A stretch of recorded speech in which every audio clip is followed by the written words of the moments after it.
শাহডাঙ্গির ভেলকিপাড়ায় একটি বাড়িতে ভয়াবহ অগ্নিকাণ্ড।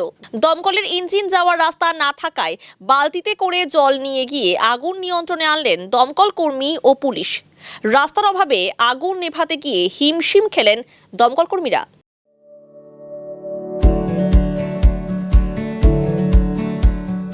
Pamper, not just a hospital, but a mother. Rajganj ব্লকের বিন্নাগুড়ি গ্রাম পঞ্চায়েতের শাহডাঙ্গির ভেলকিপাড়ায় বিশ্বজিৎ রায়ের বাড়িতে ভয়াবহ অগ্নিকাণ্ডের ঘটনা ঘটে। আগুন লাগার ফলে ঘরে থাকা সমস্ত আসবাবপত্র ও গুরুত্বপূর্ণ নথিপত্র পুড়ে ছাই হয়ে যায়। স্থানীয়রা প্রথমে আগুন নেভানোর কাজে হাত লাগান। এরপর খবর দেওয়া হয় ভোরের আলো থানা ও ফুলবাড়ির দমকল বাহিনীকে। এদিকে সেই বাড়িতে যাওয়ার রাস্তা খুব সংকীর্ণ থাকায় দমকলের ইঞ্জিন সেখানে পৌঁছতে পারেনি। ফলে দমকল কর্মী ও ভোরের আলো থানার পুলিশ পায়ে হেঁটে এসে স্থানীয় কুয়ো থেকে জল নিয়ে আগুন নেভানোর কাজ শুরু করেন। বাড়ির গৃহকর্ত্রী আদুরি রায় বলেন, আমাদের ফোন করেছে যে বাড়িতে আগুন লেগেছে, বৌদি তো আগুন নেবেছে, আগুন নিবেন। আজকে গেছে আমার ছেলেটাকে বাসে উঠা দিতে, ও কুচবিহারে কাজে যাচ্ছে। আমি এখন কোন দিকে যাবো? না টাকা আছে না পয়সা আছে, সব শেষ। ঘরে খাবারও নেই।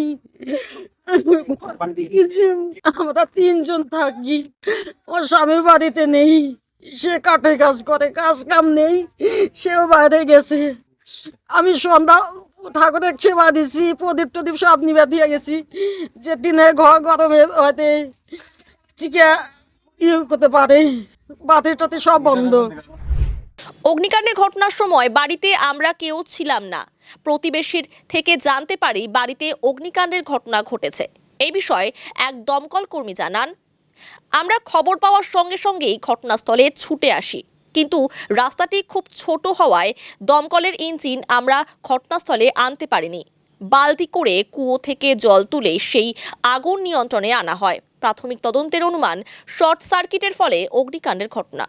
আমরা আসলাম, আসার পরে তো দেখলাম না তার রাস্তা কোনো দিকে নেই, মানে কোনো রকম ভাবে এই পাশে দেখলাম ও পাশে গাড়ি নিয়ে ঘুরলে। তারপর লাস্টে বাধ্য হয়ে আমার টিম নিয়ে হাত দিয়ে কুয়োর থেকে জল তুলে পাম্প দিয়ে কাজটা করলাম। এখন আগুন আরেকটা আছে, ভদ্রলোকের বহুত ক্ষতি হয়েছে। কারণ এখন আমরা কি করি, প্রাথমিক তো বলছে ইলেকট্রিক শর্ট, ওদের ইলেকট্রিক লাইনগুলো জ্বলানো ছিল।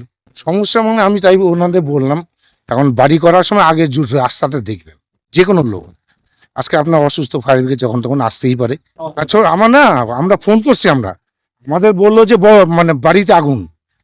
তখন আমরা ফোন করলাম যে গাড়ি কি বড় যাবে 10 চাকাটা, তখন এরা বললো না এত ছোট রাস্তা গাড়ি আসবে না। তখন আমরা বাধ্য হয়ে ছোট গাড়ি আনছি, কিন্তু MSWT 124 আনার পরেও গাড়িটা প্রায় 500 মিটার দূরে দাঁড়িয়ে আছে। কি বলবো, তাহলে তো কিছু করার ছিল না। তাহলে আপনারা তো দেখলেন এখানে কোনো পুকুর নেই, আমরা কুয়োর থেকে জল তুলে কাজ করলাম। কিছু বাঁচানো উচিত, কিছু হয়েছে ওনাদের যে যেমন শোয়ার ঘরটা আমরা এই কিনারে ছিল, শোয়ার ঘরটা আমরা পেয়েছি। আমরা রাস্তা থেকে দেখছি শোয়ার ঘর জ্বলছে, ততক্ষণ আমরা কাজ করে নিতে। তো আমি কি করি, সঙ্গে সঙ্গে ফায়ার ব্রিগেডকেও আমবাড়ি থানাতে আমি খবর দিই। সেখান থেকে সঙ্গে সঙ্গে পুলিশ ও ফায়ার ব্রিগেড আসে এবং এসে দেখে প্রচুর পরিমাণে সব কিছু শেষ হয়ে গেছে, নষ্ট হয়ে গেছে। তো আমরা চাইছি যে যে মানুষটা সব কিছু শেষ হয়ে গেছে, তো আমরা সবাই মিলে তার পাশে একটু দাঁড়াই। যদি কারো সেরকম সামর্থ্য থাকে, তাকে কিছু অর্থ দিয়ে বা যে কোনো হেল্প করে তার পাশে দাঁড়াক, আমরা সেটাই চাবো। আগুনটা আমরা যতটুকু জানি মিটার থেকে শর্ট সার্কিট হয়ে আগুনটা লেগেছে। এবার হচ্ছে রাস্তাটা আমাদের একদমই ছোট, চারপাশে তারের ঘেরা দেওয়া আছে।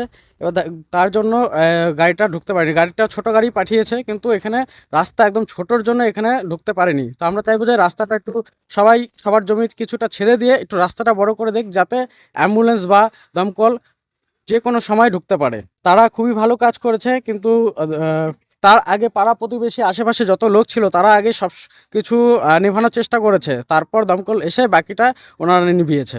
এখন তো আর নিয়ন্ত্রণ আছে, সব কিছু শেষ।